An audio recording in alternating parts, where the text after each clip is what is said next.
La presencia de César Coronel Garcés, abogado, con quien vamos a hacer un análisis de la reforma del Código de la Niñez y Adolescencia. César Coronel Garcés, muy buenos días, gracias por haber aceptado nuestra invitación. Bueno, se han planteado algunas reformas y ha generado algo de polémica, desde la tenencia compartida, desde la necesidad de informar o rendir cuentas con base a al uso de las pensiones alimenticias y otros temas más. En ese sentido, ¿cuál es el análisis a priori que hace César Coronel Garcés? Buenos días, Carlos. Un abrazo a quienes nos ven a través de la señal de Ecuador TV. Gracias por la oportunidad. Sin duda alguna, la reforma al Código de la Niñez y la Adolescencia es una reforma importantísima, muy necesaria. Sin embargo, hay que legislar, y estoy seguro que así lo va a hacer la Asamblea, no tanto para beneficiar a la madre o como para beneficiar al padre, que era un poco la lectura que antes teníamos respecto a cómo debía legislarse, sino en beneficio sobre todo del menor. Y por ello hay cosas interesantes, como por ejemplo, justamente lo que tú decías, esta triple modalidad de tenencia, pues no, la tenencia uniparental, cuando solo uno de los dos padres va a tener la tenencia del menor, la tenencia compartida, cuando se establece un régimen mixto, ¿verdad?, en el que un padre lo tiene al niño unos días, la madre otros días, se tienen eso sí que poner de acuerdo respecto a los plazos, periodos, fechas importantes, y régimen de visitas también cuando estos periodos de tenencia son muy largos, ¿verdad? Y también la tenencia por parte de un tercer familiar cuando ni el padre ni la madre están en aptitud de, digamos, tener al menor.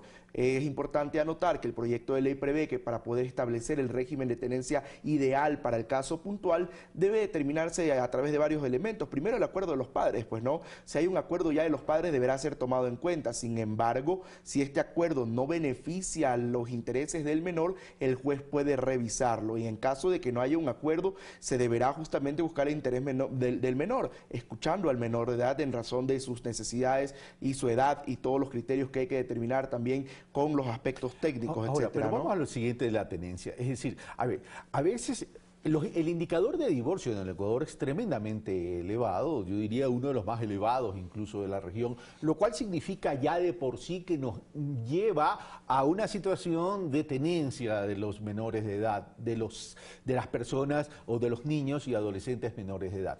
¿A dónde quiero ir, César? Significaría entonces que esa tenencia, ya sea uniparental, ya sea compartida o ya sea de un tercero, tendría que ser analizado bajo parámetros de beneficios del niño y del adolescente. ¿Cómo abstraemos dentro del tema de la tenencia que no tenga relación directa con la pensión alimenticia? Porque un elemento de subsistencia, de formación del niño, evidentemente es el poder financiar su educación, pero no necesariamente es lo único. La relación padre-hijo, madre-hijo son fundamentales. ¿Nuestros jueces están preparados para poder hacer un análisis integral sobre esto? El Consejo de la Judicatura está haciendo grandes esfuerzos para capacitar y entrenar a los jueces para que justamente puedan tomar decisiones acertadas. Y lo que indica es muy cierto. Lamentablemente en el pasado se daban casos en que los jueces tomaban decisiones no necesariamente pensando en el menor. Ahora bien, el tema de la tenencia no tiene ninguna vinculación legal, por lo menos con la pensión. No debería, y digamos la ley lo establece así y en la reforma también lo plantea, en tal sentido que inclusive, aun cuando el menor esté bajo la tenencia del padre, el padre igual tiene también la obligación de pagar la pensión alimenticia. Recordemos que hay un régimen, entre otros, de tenencia compartida. Pero algo que es importante y que mencionabas tú al inicio de esta entrevista es que hay otras novedades, como por ejemplo el régimen interesante de rendición de cuentas. Y digo yo, es interesante y creo yo que es también necesario. Sin embargo, el proyecto de ley debe de alguna manera limitar, reglar, normar este derecho de los padres, de los alimentantes, y obligación que sería para las madres o el padre, porque a veces puede ser el caso inverso, pues no.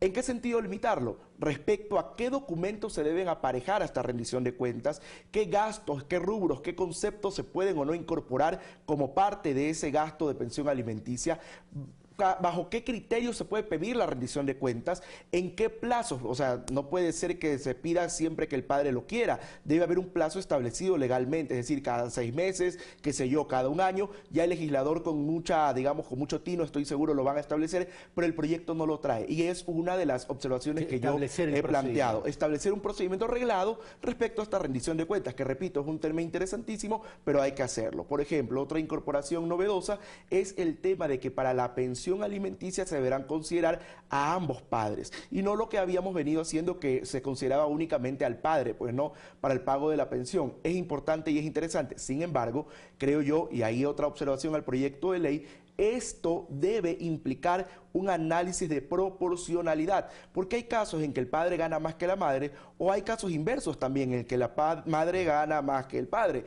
Pero también es importante que se tome en cuenta, y hay una sentencia ya de la Corte Constitucional respecto al trabajo en el hogar, es decir, quien tiene al menor a su cargo, temas de cuidado, temas de alimentación, está haciendo etcétera. un aporte tremendo. Totalmente, y eso debe ser valorado económicamente en el momento de establecer la proporcionalidad de la pensión alimenticia. Ahora, el tema es cómo determinas el tema de la pensión alimenticia, porque en el pasado los jueces lo que establecían es cuánto ganas y sobre el ingreso bruto, como que si no hubiera gastos de por medio. Entonces, ahí había una distorsión que afectaba evidentemente la capacidad de pago o de poder financiar esa pensión alimenticia. Excelente pregunta, porque me da la oportunidad de conversar sobre esa tabla que se ha venido utilizando ya durante mucho tiempo, una tabla que cada año se actualiza, ¿verdad? Pero que básicamente establece lo que indicaste, es decir, un porcentaje fijo del ingreso del padre es lo que se determina como pensión alimenticia, lo cual tiene una doble dimensión posible. Una, es muy probable, y existen casos, y yo los he visto y los he tenido que llevar profesionalmente, de pensiones exageradas para menores que en algunos casos, como no hay esta rendición de cuentas, se presta para abusos. O casos de pensiones exageradamente reducidas que implican mermar los derechos, digamos, fundamentales del menor. Por lo tanto, yo creo que, sin embargo, digamos, la tabla ha sido, digamos, una especie de término medio para tratar de establecer criterios generales. Sí creo yo que esta reforma es una oportunidad importantísima para poder determinar si es o no viable, digamos, cambiar de alguna manera esta forma de cálculo, porque sí, efectivamente puede prestarse para las dos dimensiones, tanto una pensión exagerada como una pensión que no alcance. ¿Cómo poder evaluar también las gestiones de los jueces que están encargados en el tema de la niñez, familia, mujer y adolescencia? Porque también para todo es conocido, y ahorita no nos vamos a poner una venda en los ojos, que también se ha prestado para grandes temas de corrupción a nivel de juzgados de niñez y adolescencia, y en Guayaquil sobre todo. Sin duda alguna, y digamos, debo reconocer los grandes esfuerzos que hace el Consejo de la Judicatura, sobre todo a nivel de transparencia en la gestión de los jueces. Se han tomado muchas medidas de prevención justamente de temas de corrupción. Sin embargo, digamos, estas cosas pueden seguir sucediendo y hay que buscar por ello, y es fundamental, y lo está haciendo la Judicatura, no solo capacitar y entrenar a los jueces, sino también evaluarlos de manera permanente. Evaluarlos no solamente en su gestión administrativa, sino incluso también en ciertos aspectos respecto a la aplicación de la norma. Y yo creo que eso es fundamental y va a ayudar mucho a que justamente se busque en las decisiones judiciales el beneficio del menor. Y es justamente la invitación que yo hago a cómo se debe plantear, analizar esta reforma. Ahora, ¿qué reforma se está haciendo en términos de la privación de libertad de uno de los padres que incumpla estas sentencias o estas resoluciones? Bueno, hoy por hoy, si usted adeuda más de 2 meses de pensión alimenticia, tiene una sanción de 30 días de prisión. Si no cumplen esos 30 días, 60, y se puede extender hoy hasta por 180. Hoy con la ley no con reformada. La ley no reformada, la ley actual. Sin embargo, el proyecto de ley plantea que esta modalidad se mantenga únicamente para aquellos casos de los padres que han cometido fraude para ocultar sus ingresos, que han cometido alguna ilegalidad para evitar la pensión, ¿verdad? Y por eso no han pagado. Eso se mantiene. Sin embargo, hay que arreglarlo bien porque se puede prestar para subjetividades por parte del administrador de justicia. Segundo caso que trae el proyecto de ley que antes no existía, que es la prisión parcial. Es decir, que el padre de familia va a ingresar a la cárcel a las 9 de la noche y saldrá a las 6 de la mañana para continuar con sus actividades normales. Y trae una tercera modalidad, el proyecto de ley, que es la utilización de un dispositivo electrónico en el tobillo del alimentante para acompañarlo durante todas sus actividades y de esa forma verificar y que el juez tenga un control de que esta persona no tenga una actividad económica, porque es justamente el argumento por el cual dice no obtener dinero para pagar la pensión. Ahora, Sobre el régimen segundo del que hablé, la prisión parcial, si hoy usted tiene muchos casos de padres que aún con la prisión total no pagan, yo no sé qué tan útil sea esta prisión parcial. Habrá que analizarlo. La prisión nunca debió ser la respuesta. Es decir, meter preso al padre que no paga nunca debió ser la respuesta. Sin embargo, en algunos casos ha funcionado y en algunos, a pesar de eso, no. Pero ahora la figura va a contemplar padre o madre. Padre o madre, claro. Bueno, siempre debió ser, es más, en la letra estricta de la ley siempre debió ser así. Lamentablemente en la aplicación siempre se ha buscado, digamos, una cuestión uniparental. ¿Qué pasa cuando una de las partes induce a un error al juez? ¿Hay sanciones establecidas? Excelente, pero antes nada más termino de decir algo sobre el dispositivo electrónico.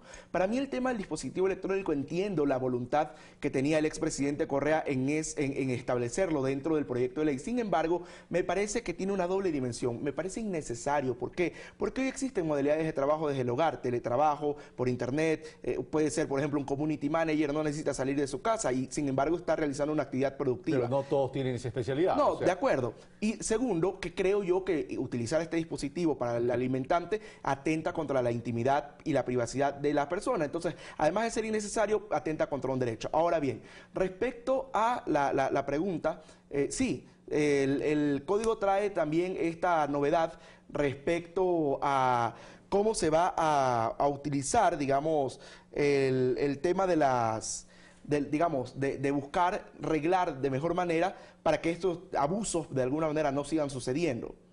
Es decir, pero va a haber una sanción, si una de las partes induce a un error al juez, ¿va a haber algún tipo de sanción para esa parte? Por supuesto, incluso para las empresas, y esto es una novedad que no traía la ley anterior y que le incorpora el proyecto de ley respecto a qué pasa si, por ejemplo, la empresa donde trabaja el alimentante maquilla la información, acepta una renuncia voluntaria con intención maliciosa de ocultar el ingreso, maquilla el ingreso, modifica el sueldo, oculta los datos de ingresos extra, utilidades, etcétera. Todo este tipo de cosas van a ser sancionadas por parte del juez a las empresas que oculten esta información. Y por supuesto, todos aquellos alimentantes que de alguna manera fraudulenta eviten pagar la pensión, tendrán la sanción que ya establece la ley respecto a la prisión total. César Coronel Garcés, muchas gracias por estar con nosotros. A ustedes, un abrazo. Hacemos una breve pausa y regresamos ya con Carlos Páez, concejal del Distrito Metropolitano de Quito, con quien vamos a hablar sobre las investigaciones que se están realizando en relación al caso Odebrecht. Venimos de inmediato.